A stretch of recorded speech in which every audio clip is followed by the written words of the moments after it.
Hello students, how are you? कैसे हो आप सब? तो आज कर रहे हैं हम सोल्युबिलिटी टॉपिक। मतलब सोल्युबिलिटी मतलब डिफरेंट टाइप ऑफ जो हम सॉल्यूशन ले रहे हैं उसमें सॉल्यूशन की define the maximum amount of solute that can be dissolve in 100 gram of solvent as a specific temperature. तो solubility of solid into liquid depend upon the following factors। कौन कौन से फैक्टर पर डिपेंड है? हम सारे के सारे अभी हम डिफरेंट टाइप ऑफ सॉल्यूशन देख रहे हैं और हमें solubility की पता है कि उसकी डेफिनेशन क्या है। मैक्सिमम अमाउंट सोल्यूट है वो डिजोल्व जब 100 ग्राम सॉल्वेंट में होती है स्पेसिफिक टेम्परेचर मतलब ऑलमोस्ट रूम टेम्परेचर पे, तो उसको कहते हैं हम सोल्युबिलिटी। क्लियर है? Nature of solvent and solute. Yes, solvent और सोल्यूट का नेचर क्या है इनके ऊपर भी डिपेंड है। तो dissolution of solid solvent in liquid can be simmered up in a fresh like dissolve like this। मतलब कि देखो यहाँ पे NaCl है जो एक पॉजिटिव नेगेटिव आयन बनाते हैं, वो H2O में ही डिजोल्व होंगे। क्यों? क्योंकि H प्लस और OH माइनस बनाते हैं।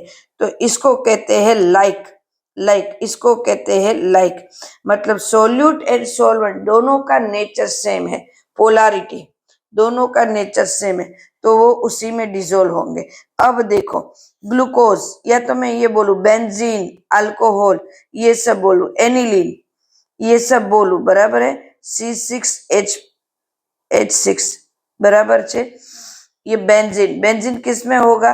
तो क्या एसीटोन CH3COCH3।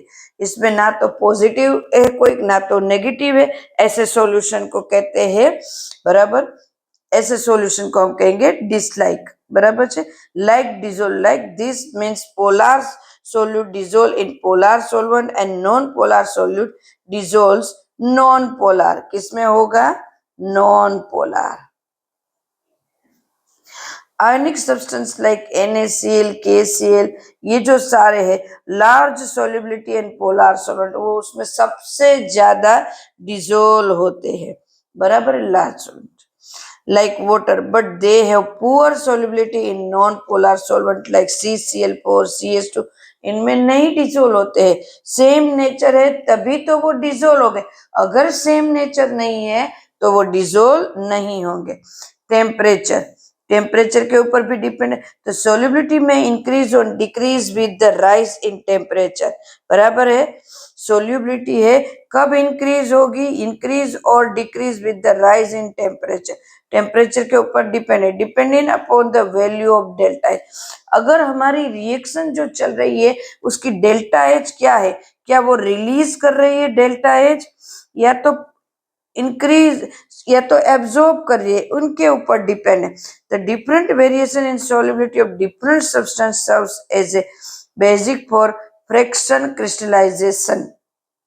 उनके ऊपर क्रिस्टलाइजेशन होगा कि हमारी एनर्जी रिलीज कर रही है या एनर्जी एब्जॉर्ब हो रही है, इनके ऊपर डिपेंड होगा। टेम्परेचर देंगे, अगर एनर्जी एब्जॉर्ब हो रही है तो उसको टेम्परेचर हाई करते हैं तो सोल्युबिलिटी बढ़ती ही जाती है क्योंकि वो हाई टेम्परेचर पे सोल्यूबल होता है इसलिए। बट अगर एनर्जी रिलीज हो रही है, उसको एनर्जी पहले से ही नहीं चाहिए और हम एनर्जी दे रहे हैं उसको सोल्यूबल होने में, तो वो सोल्यूबल नहीं होगा क्योंकि वो ज्यादा एनर्जी पे काम नहीं कर रहा है। पहले ही बोल रहा है कि ज्यादा एनर्जी में मेरे से काम नहीं होगा इसलिए एनर्जी रिलीज कर रहा हूँ, बट इसको तो एनर्जी चाहिए इसलिए वो सोल्यूबल होगा। केसेस ऑफ सोल्युबिलिटी, तो following type of factor of affecting are operate when A solute is mixed with solvent. तो चलो देख लेते हैं उस फैक्टर को भी हम देख लेते हैं। चलो, interionic attraction in the solute molecules, ions are held together in the lattice due to the electrostatic force। yes, ion के बीच में पॉजिटिव जो सॉलिड सब्सटेंस है इनके बीच में इंटरस्टैटिक फोर्स होता है। Due this forces molecules are stabilize and the energy release is called lattice energy, और वो एनर्जी होती है उसको लेटाइस एनर्जी कहते हैं। अगर आपको स्टूडेंट लेटाइस एनर्जी की डेफिनेशन देखनी है तो एग्जाम्पल के साथ तो मेरे शॉर्ट्स में जाइए, आपको वहां पे मिल जाएंगे। एंड लॉन्ग में पढ़ना है तो आप मेरे वीडियो को सर्च करिए, आपको मिल जाएंगे। इसीलिए मैं कहती हूँ सब्सक्राइब कर लीजिए चैनल को, आपको सारे के सारे टॉपिक मिल जाएंगे, बराबर है।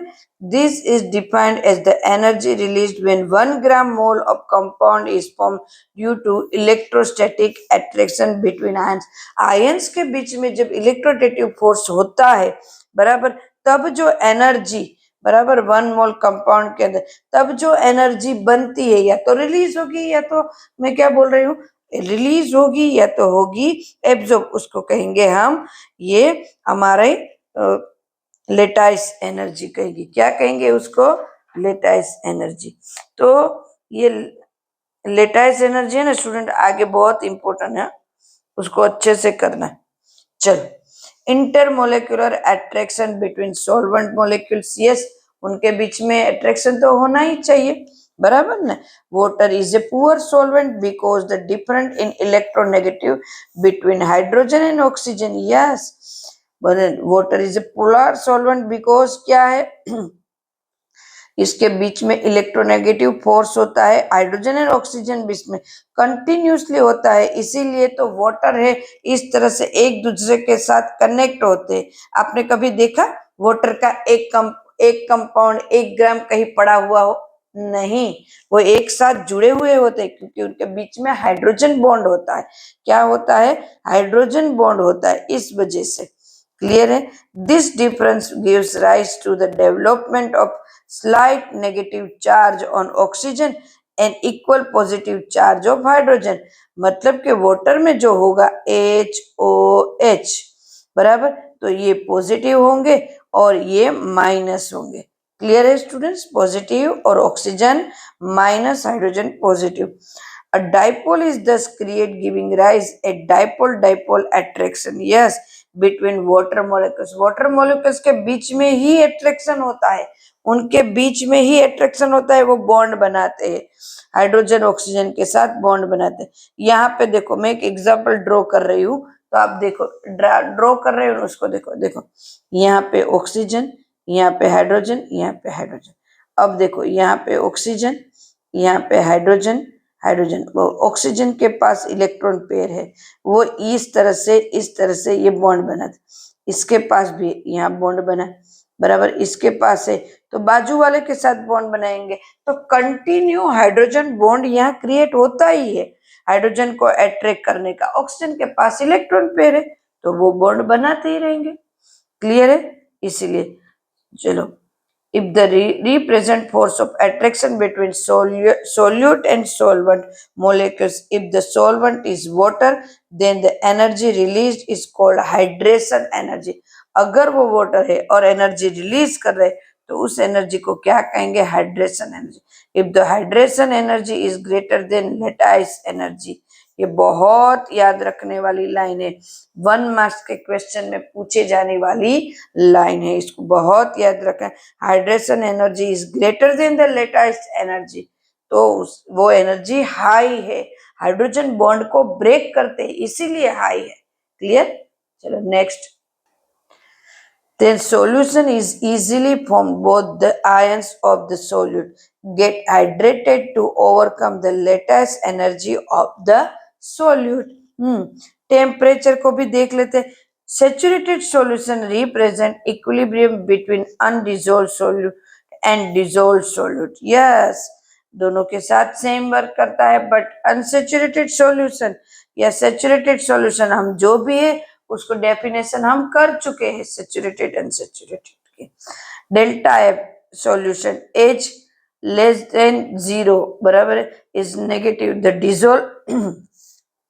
dissolution process is exothermic। in this case, as the temperature increase, solubility decrease, temperature increase, solubility decrease. कौन सा नियम, कौन सा रूल? ले चैटेरियर प्रिंसिपल्स। क्लियर है एकदम से स्टूडेंट्स? हम आगे कर चुके। If solution delta is greater than 0, then positive, the dissolution process is endothermic.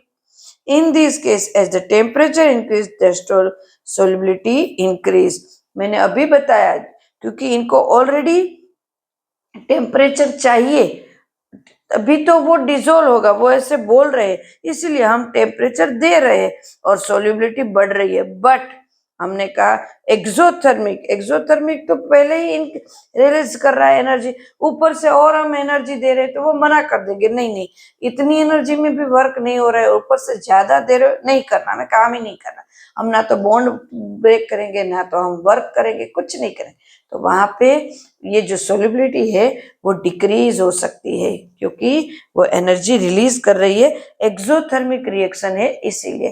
तो स्टूडेंट आज का टॉपिक यहाँ तक, फिर से नए टॉपिक के साथ मिलते हैं, तब तक के लिए बाय, टेक केयर।